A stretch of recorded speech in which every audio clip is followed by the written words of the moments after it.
Ilang araw bago ang mahal na araw at dagsa ng mga pasaherong uuwi sa kanilang probinsya, nagpaalala na ang Land Transportation, Franchising and Regulatory Board sa mga operator na madali ng pagkuha ng kanilang special permit.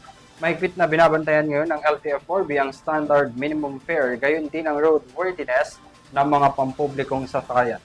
Narito ang balita ni Catherine Landicho.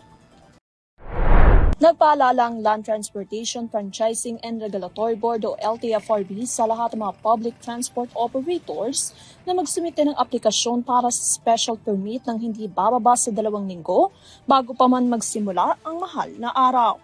Ayon sa LTFRB, layunin ng hakbang na matiyak na may sapat na pampublikong transportasyon para sa mga pasaherong inaasahang babiyahe sa panahon ng Semana Santa.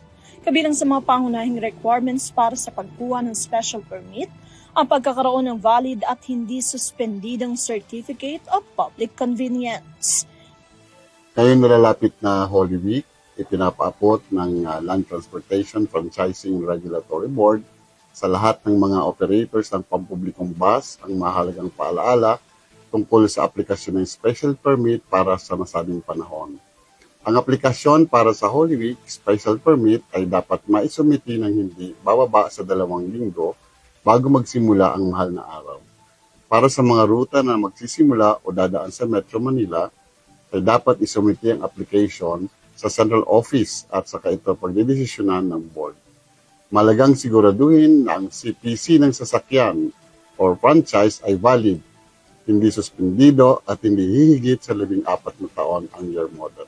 Kinakailangan din na ang sasakyang gagamitin ay hindi lalampas sa 14 na taon ang edad. Dagdag pa ng ahensya na dapat ding sumunod ang mga operators sa authorized fare at malinaw na nakasaad ang mga terminal sa bawat magkabilang dulo ng ruta upang masiguro ang maayos, ligtas at organisadong biyahe para sa publiko.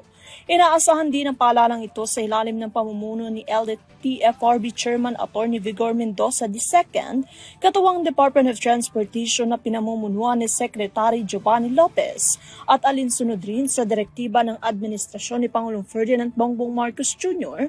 upang matiyak ang ligtas at sapat na serbisyong pampublikong transportasyon lalo na sa panahon ng Semana Santa. Para sa EuroTV News, Catherine Landicho, sumasaludo sa bawat Pilipino.